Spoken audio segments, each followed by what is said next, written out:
Sergeant Lucia Vega had been stationed with the 14th Combined Arms Battalion for 6 standard months, and in all that time she had never once felt like she truly belonged among her squad mates. The Vexari were not like humans in any way that mattered, and they made sure she knew it every single day without ever saying a word about it.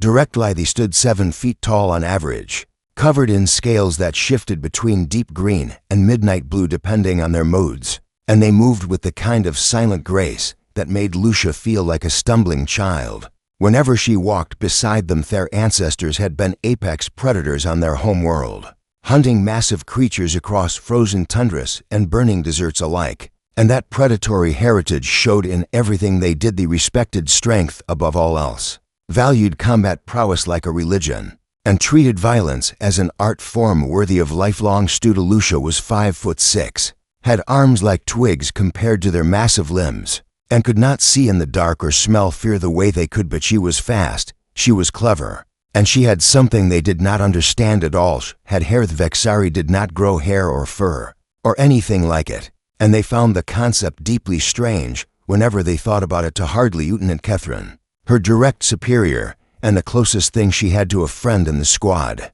had watched her morning routine with growing concern for weeks, before finally asking about it. "What are you doing to your head, Sergeant?" he had demanded one morning, his golden eyes narrow with suspicion as he stood in the doorway of the bathroom. Lucia had frozen with her brush mid-stroke, caught in the act of something she had done every day of her life since childhood. "I am brushing my hair," she had answered, unsure why this required explanation. "You are dragging a tool through your head," covering repeatedly, Catherine had observed, tilting his head in that way Vexari did when they encountered something that did not fit into their understanding of the universe. Is this a meditation practice, or some form of self-punishment ritual? Lucia had laughed at that, which only made Catherine more confused, and she had tried to explain that it was just grooming, just something humans did to keep their hair neat and untangled. Had not seemed convinced, and she later learned that he had filed a report with command, suggesting she might be engaged in possible self-harm behavior requiring observation.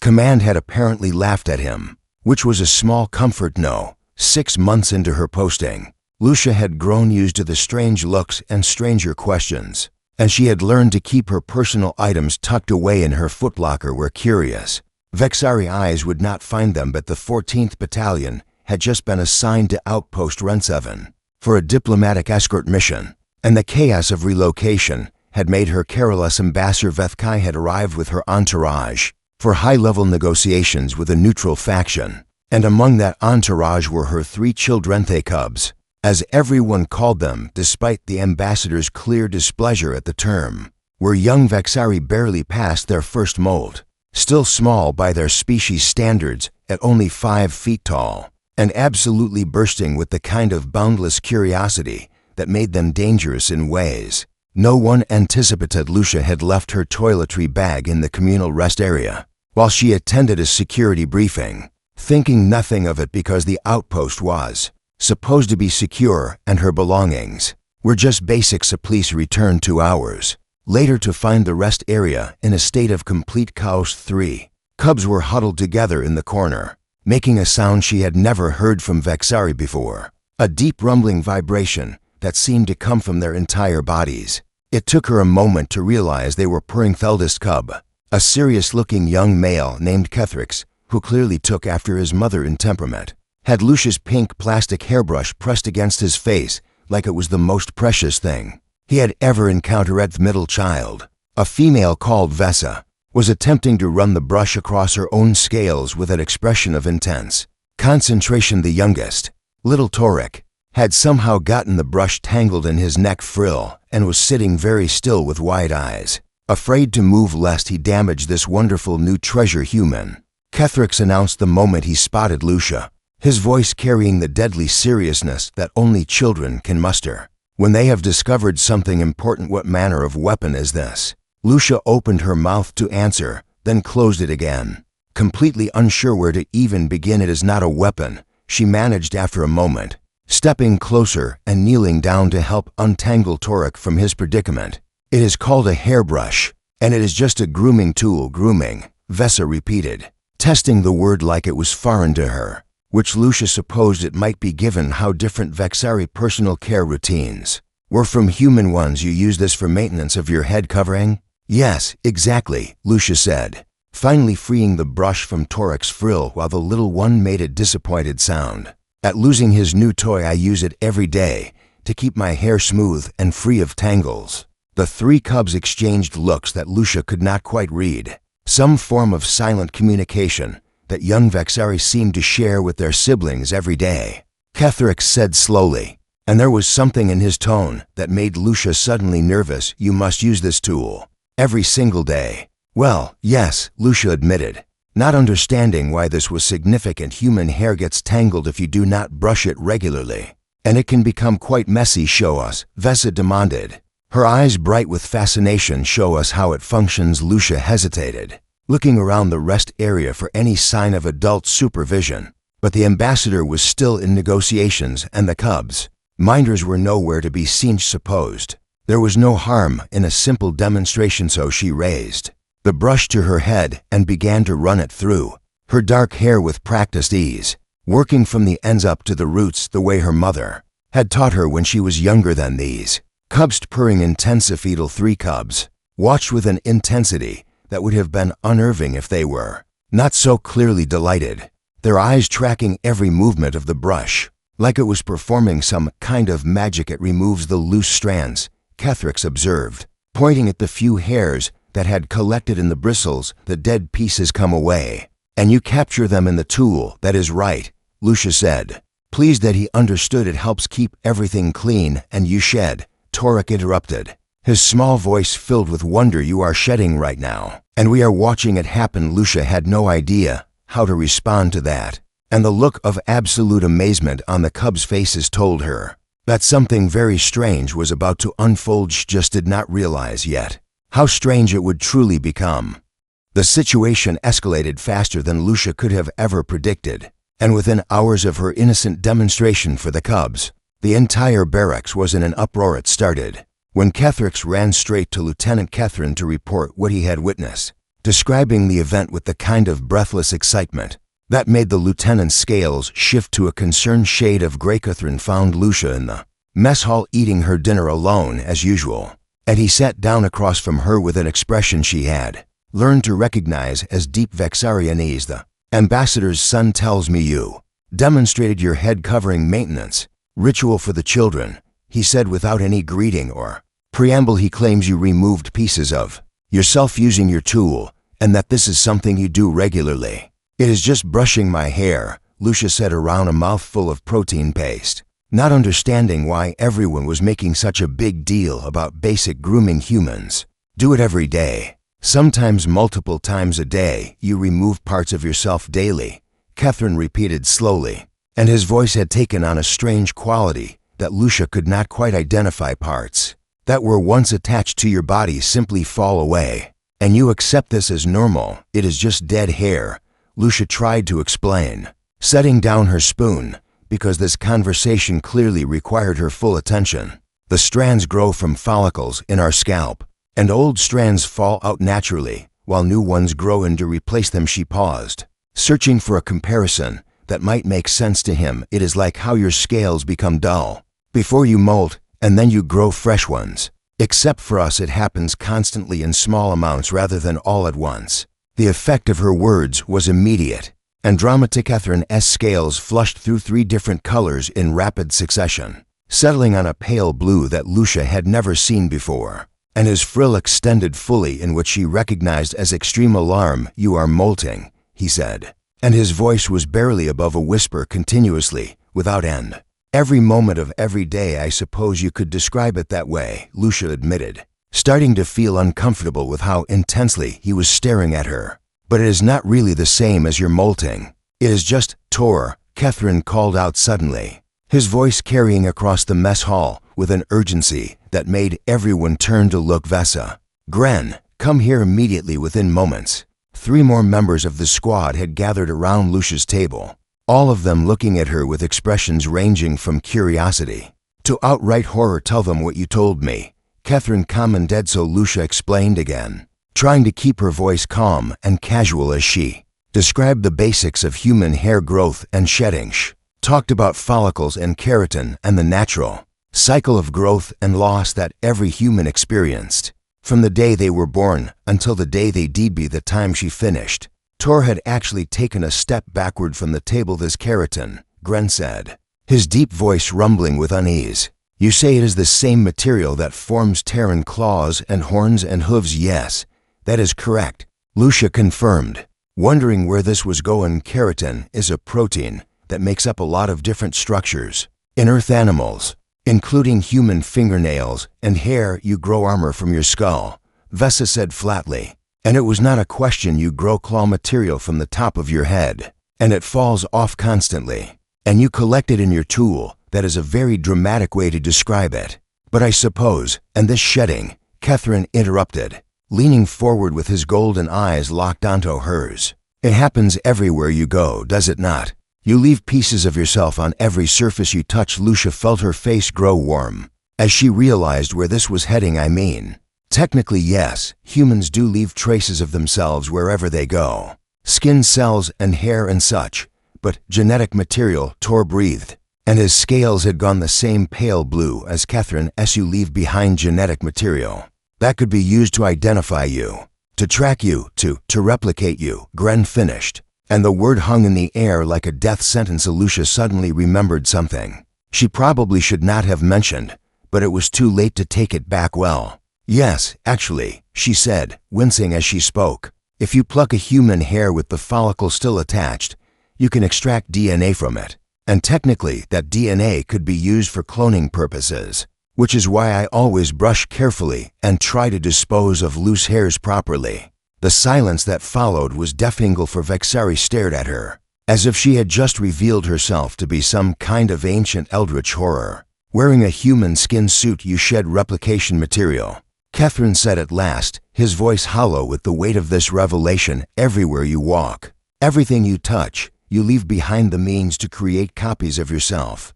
And you simply accept this as a normal part of existence. I mean, we cannot exactly stop it, Lucia said weakly. It is just biology, Tor repeated. And there was something approaching awe in his voice now. She says it is just biology. The news spread through the barracks like wildfire after that. And by the next morning, Lucia found that her squadmates had begun leaving a respectful distance of at least 2 meters whenever she walked past the cubs. Meanwhile, had taken to following her around at what they clearly thought was a stealthy distance, watching her every movement. With wide-eyed fascination, Cotherx had somehow acquired a small container, and Lucia caught him carefully collecting strands of her hair from the common areas, with a pair of tweezers, handling each strand with the reverence usually reserved for sacred relics. You are making this weird, Lucia told Lieutenant Catherine during their morning briefing, gesturing at the empty space around her that no one would enter. It is just hair. It cannot hurt you. With respect, Sergeant, Catherine replied, his voice carefully neutral. You grow what is essentially armor from your head. You shed it continuously onto every surface. You leave behind the biological blueprint for creating more of yourself wherever you walk. And you carry a specialized tool designed to collect and contain this material. He paused, his frill twitching slightly. We are simply being appropriately cautious around what appears to be a one-woman biological contamination event. Lucia opened her mouth to argue, then closed it again, realizing that from their perspective, everything he said was technically accurate. Tesh had never thought about hair that way before, but now she could not stop thinking about it. I am not a contamination event, she muttered. But even she did not sound convinced anymore. I am just a human. Yes, Catherine agreed, and his tone suggested that this was precisely the problem. You are just a human, and that is exactly what concerns us.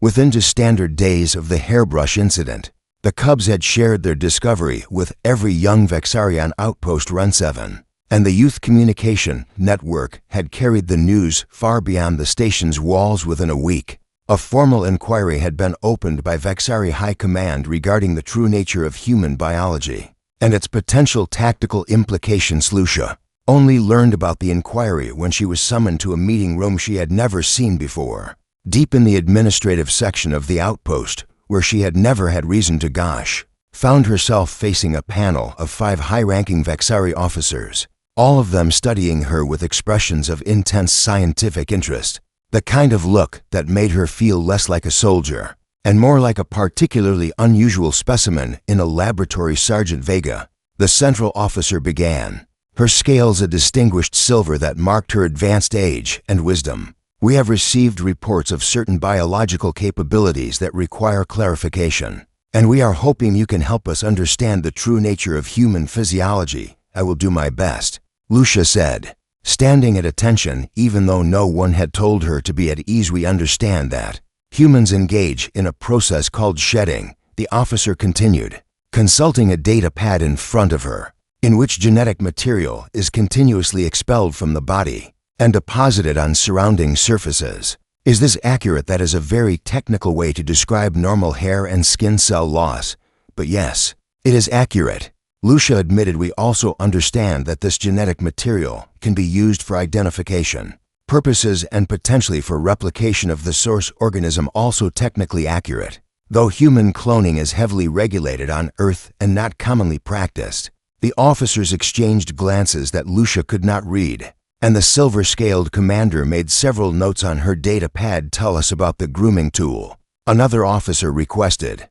leaning forward with obvious interest. The device you use to collect the shed material. Lucia spent the next hour answering questions about hairbrushes, combs, shampoo, conditioner, hair ties, bobby pins, and every other hair-related item humans use on a daily basis. By the end, she felt like she had given a complete lecture on human personal care, and the officers were looking at her with a mixture of horror and grudging respect. Was dismissed without being told what would come of the inquiry, and she returned to her barracks, feeling vaguely unsettled about the whole experience. The answer came 3 days later, when Lieutenant Catherine approached her with a data pad and an expression of profound discomfort. You should see this, he said, handing her the device.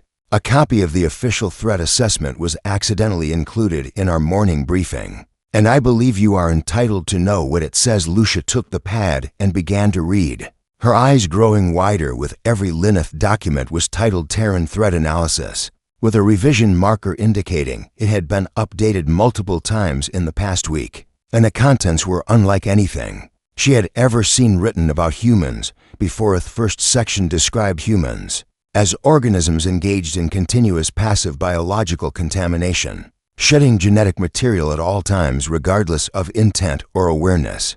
The second section detailed the composition of human hair, noting with apparent alarm that it was made of keratin, the same protein found in claws, horns, talons, and other natural weapons across hundreds of species, and that humans grew this armor material directly from their skulls in quantities sufficient to require daily maintenance. The third section discussed the grooming tool, describing it as a collection device designed to gather and contain shed genetic material, suggesting that humans were fully aware of the tactical implications of their biology and had developed technology specifically to manage it. Fourth section was a list of recommended protocols for interacting with humans, including regular decontamination of shared spaces, careful handling of any objects a human had touched, and immediate disposal of any loose strands of human hair discovered in the environment. Conclusion was the part that made Lucia sit down heavily on the nearest bench. Terrans are engaged in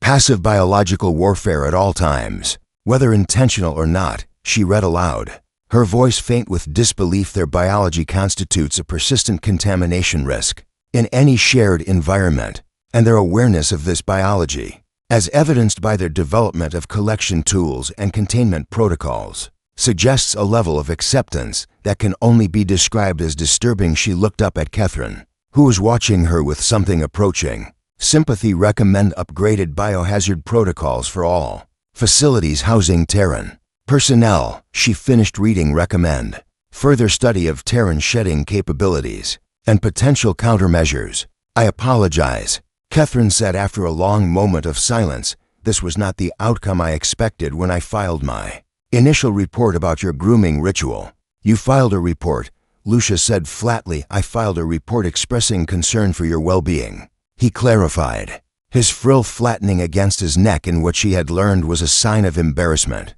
I did not anticipate that it would result in a complete reassessment of human threat classification. Lucia looked down at the data pad again, rereading the words that described her as a walking biohazard, a continuous contamination event. A passive biological weaponch had come to this posting hoping to prove that humans could serve alongside Vexari as equals, that the two species could work together despite their differences, and instead she had accidentally convinced an entire military command that humans were something to be feared. The squad has been maintaining a 2-meter radius from me, she said slowly, the pieces finally clicking together in her mind. That is a recommended protocol now officially. Yes, Catherine admitted, though I have noticed that Tor has increased his distance to 3 meters, which I believe is excessive, and the cubs who keep following me around and collecting my hair, they have been asked to stop, but the ambassador's children answer only to their mother, and Ambassador Vethkai finds the entire situation amusing. Lucia stood up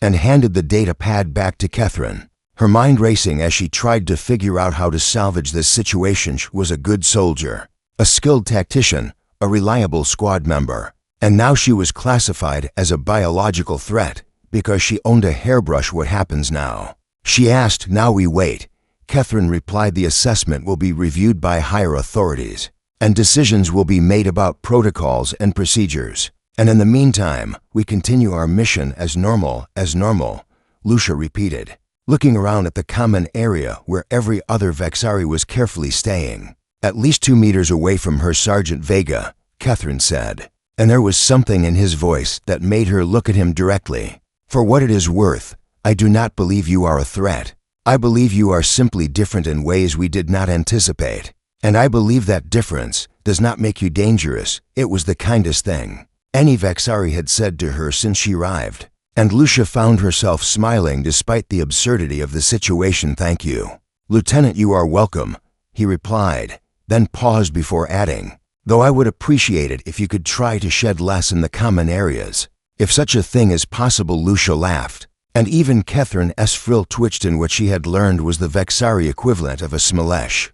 Did not know what would come next, but at least she knew she had one ally in this madness. The real problems began 2 weeks after the threat assessment was filed, when Lucia walked into the barracks common room to find the entire squad gathered around a display screen with expressions of absolute flourish. Pushed her way through to see what they were watching, and her blood ran cold the moment she recognized the broadcast. It was a Korath propaganda transmission, playing on an open channel that anyone could receive, and the subject matter was painfully familiar. The Korath hegemony had been enemies of the Vexari for generations, locked in a cold war that occasionally turned hot along their shared border, and they took every opportunity to mock and undermine Vexari moral. Somehow, they had intercepted the threat assessment broadcast. Showed a Korath announcer, his insect-like features twisted into an expression of barely contained amusement, reading excerpts from the document with theatrical disbelief. The mighty Vexari, terrorized by a grooming utensil, the announcer proclaimed, his mandibles clicking with laughter between each word. How far the great predators have fallen, cowering before the fearsome power of dead protein strands. The screen cut to an image that made Lucia want to sink through the floor and disappear. Versamine had created a mock-up illustration showing a massive Vexari warrior fleeing in terror from a tiny pink hairbrush, the kind of simple political cartoon that would spread through enemy networks like wildfire. We have obtained classified Vexari military documents, the announcer continued, his tone dripping with mockery, revealing that their forces now consider human hair to be a biological weapon of the highest concern. We can only assume that human fingernails and dead skin flakes will be classified as weapons of mass destruction in the coming weeks. The broadcast continued, but Lucia could not bear to watch anymore. She turned away and found herself facing the accusing stares of her squadmates. I am sorry, she said, the words feeling completely inadequate. I never meant for any of this to happen. The Korath are broadcasting this across 6 systems, Tor growled, his scales flushing an angry red. Our combat record, our commendations, everything we have achieved means nothing now. We are the squad that fears hairbrushes. It was not fear, Catherine interjected. Though his voice lacked its usual confidence, it was reasonable caution. In the face of unexpected biological information, tell that to the Korath. Gren rumbled, tell that to every unit in the fleet who is watching this broadcast. And laughing at us right now, the mockery spread faster than anyone could have predicted, becoming a meme that traveled through Korath communication networks and beyond into neutral space within days. The image of the fleeing Vexari and the tiny Hairbrush had been seen by billions, and the 14th Combined Arms Battalion had become a joke across half the galaxy theater. Combat record meant nothing now. People only remembered the Hairbrush Terror 17 commendations, their 3 impossible extraction missions, their defense of an entire planet against overwhelming odds. All of it was overshadowed by the absurdity of a grooming tool. Controversy. Official Vexari military command responded in the only way they could, assigning the 14th Battalion a new status marker that would follow them for the rest of their service careers. Enemies laughed. The designation appeared on their unit records, a permanent note indicating that the enemy had found reason to mock them. And while it was technically not a demerit, everyone knew that it was not exactly a commendation either. It was a mark of shame, a scarlet letter written in bureaucratic code. And Lucia knew that she had caused itch. Found Lieutenant Catherine alone in the training room that night, running through combat drills with a ferocity that suggested he was imagining Korath faces on every target. Lieutenant, she said quietly, standing in the doorway, I want you to know that I have submitted a request for transfer. Once it is approved, I will be out of your squad and you can begin rebuilding your reputation. Catherine stopped mid-strike, his blade frozen in the air, and turned to look at her with an expression she could not read. You submitted a transfer request. It seemed like the right thing to do, Lucia said, her voice steady even though her heart was breaking. I have caused enough damage to this unit. The least I can do is remove myself before I make things worse. Catherine sheathed his blade and walked toward her, and for a moment Lucia was afraid he was going to agree with her, to tell her that yes, leaving was the best thing she could do for everyone. He laughed. It was not a mocking laugh or a bitter one, but a genuine sound of amusement that made his frill extend in the Vexari expression of joy. You think leaving will help, he said, and his golden eyes gleamed with something that looked almost like pride. Sergeant Vega, do you know what the Korath believe about us now that you fear hairbrushes? Exactly. Catherine agreed. They believe we are weak, that we are cowards, that we can be intimidated by something as harmless as a grooming tool. They believe they have discovered our vulnerability. Lucia frowned, not understanding where he was going with this, and that is a good thing. It is the best thing, Catherine said, his voice dropping to a conspiratorial whisper, because they are wrong. We do not fear your hairbrush, Sergeant. We simply did not understand it, and now that we do understand it, we see possibilities that the Korath cannot even imagine. Possibilities. The Korath think we are ridiculous, Catherine continued, beginning to pace with the energy of a predator planning a hunt. They think they know our weakness. They will become overconfident, careless, certain that the fearsome 14th Battalion is nothing but a joke. Understanding began to dawn in Lucia's mind, and she felt a smile tugging at the corners of her mouth. Despite everything, you want to use this. I want to weaponize this, Catherine corrected. The Korath have given us a gift, Sergeant. They have given us the element of surprise, because no one expects the punch line to punch back. He stopped pacing and faced her directly, his frill fully extended now in an expression of fierce determination. Cancel your transfer request. Sergeant Vega, you are not going anywhere. You and your brush are exactly what this squad needs, what we need, Lucia repeated slowly to turn this embarrassment into a victory. Lucia looked at him, at this massive predator warrior who had gone from fearing her hairbrush to seeing it as a strategic asset, and she felt something shift inside her for the first time since she had joined the 14th Battalion. She felt like she truly belonged. Tell me the plan, she said. Catherine smiled, showing all of his very sharp teeth. First, we wait for the Korath to make their move, and they will make a move. Their overconfidence will demand it, and when they do, we will show them exactly what the Hairbrush Battalion can really do. And the enemy's laughed. Designation, we will keep it, Catherine said firmly, but by the time we are finished, we will add a second line to that record, one that the Korath will never forget. Lucia did not know exactly what he had in mind, but she knew one thing for certain. Korath had made a very serious mistake in thinking that laughing at the 14th was a safe thing to do. They were about to learn that humans were not the only ones who knew how to turn an embarrassment into a weapon. The Korath raiding party arrived exactly when Lieutenant Catherine had predicted they would. 3 weeks after the propaganda broadcast, when overconfidence had fully settled into their bones, intelligence had picked up chatter about a strike on Outpost Ren 7, a bold move designed to humiliate the Hairbrush Battalion in front of the entire galaxy. And the 14th had been preparing for this moment ever since its Korath commander, a scarred veteran named Threx, who had earned his rank through decades of brutal efficiency, led his forces through the outer defenses with contemptuous ease. Had studied the reports. He had seen the broadcasts, and he knew that the defenders of this outpost were nothing but frightened prey animals, who trembled at the sight of grooming Toolshy's troops moved through the corridors, in standard assault formation, expecting token resistance at best, and they found the halls strangely empty. The lights dimmed to emergency level. Something about the silence made even Threx pause. But he pushed the unease aside. These were the cowards who feared hairbrushes. What could they possibly do against a Korath strike? For They reached the main junction, where the corridor split toward command and toward the barracks, and Threx signaled his troops to prepare for the final push.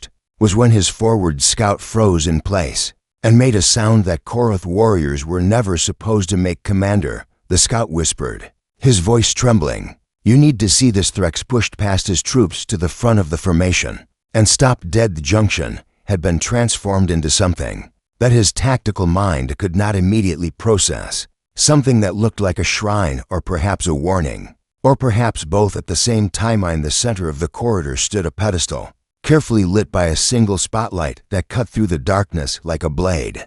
And on that pedestal sat a small pink plastic hairbrush. Around the pedestal, arranged in a perfect circle, were strands of human hair, laid out with the precision and care that the Vexari usually reserved for sacred rituals. On the walls, written in something that looked disturbingly organic and was probably just paint, but Threx could not be certain, were words in Vexari script. The shedding one welcomes you. What is this? One of his soldiers asked, and there was fear in that voice, real fear that a Korath warrior should never show it as a trick. Threx declared, though even he could hear the uncertainty in his own words, a desperate attempt to frighten us. Nothing more. We will not be deterred by theatrical nonsense. He stepped forward, intending to kick the pedestal aside and prove that there was nothing to Firth Light's deed. Complete darkness descended on the corridor, so absolute that even Thrix's Korath eyes could not penetrate it. And in that darkness a voice spoke. It was a Vexari voice, deep and resonant, coming from everywhere and nowhere at once. You laughed at the brush before Threx could respond. A second voice joined the first, this one higher but equally cold. You thought we were weak. A third voice, then a fourth, overlapping and echoing through the corridor until it seemed like the walls themselves were speaking. You thought you knew our weakness. Then a new voice, softer than the others, unmistakably human, and somehow far more terrifying for its gentleness. You were wrong. Something brushed against Threx's arm in the darkness, and he spun with his weapon raised, but found nothing there. His troops were making sounds of confusion and alarm all around him. Soldiers who had faced death 100 times suddenly reduced to frightened children by the darkness and the voices and the touch of something they could not see. There is something in my armor, one soldier screamed, and Threx heard him clawing at his own equipment. It is everywhere. I can feel it. There are strands of something. The shedding. Another soldier gasped. They have contaminated us. The replication material is in the air. We are breathing it in. Hold formation, Threx roared. But his command was swallowed by the chaos as his disciplined troops broke apart in the darkness, each one convinced that they were surrounded by an enemy they could not see or fight. The lights came back on as suddenly as they had died, and Threx found himself standing alone in the corridor as soldiers were scattered, some pressed against the walls with wild eyes, others on the floor trying to remove their armor, all of them having abandoned formation. Completelian standing at the far end of the corridor, arranged in perfect military precision, was the 14th Combined Arms Battalion. Lieutenant Catherine was at the front. His scales shifted to the darkest shade of predator black. His frill extended in full threat display. Behind him stood Tor and Gren and Vessa, and the rest of the squad, each one radiating the quiet confidence of apex hunters who knew they had already won. In the center of their formation, her arms crossed and a smile on her face, stood Sergeant Lucia Vega. Commander Threx, Catherine called out, his voice perfectly calm. Your forces appear to be in disarray. Perhaps you would like a moment to compose yourself before we discuss terms of surrender. What followed was later described in Korath after-action reports as asymmetric psychological warfare of the highest order. Though the truth was simpler than that, the 14th had leaned into the absurdity, embracing the humans, shedding horror as a deliberate intimidation tactic. And the Korath had been completely unprepared for an enemy that weaponized its own embarrassment. The battle, such as it was, lasted less than an Horthrix surrendered personally to Lucia Vega, presenting his sidearm to the human he had come to humiliate, and the look on his face suggested that he would never underestimate a grooming tool again.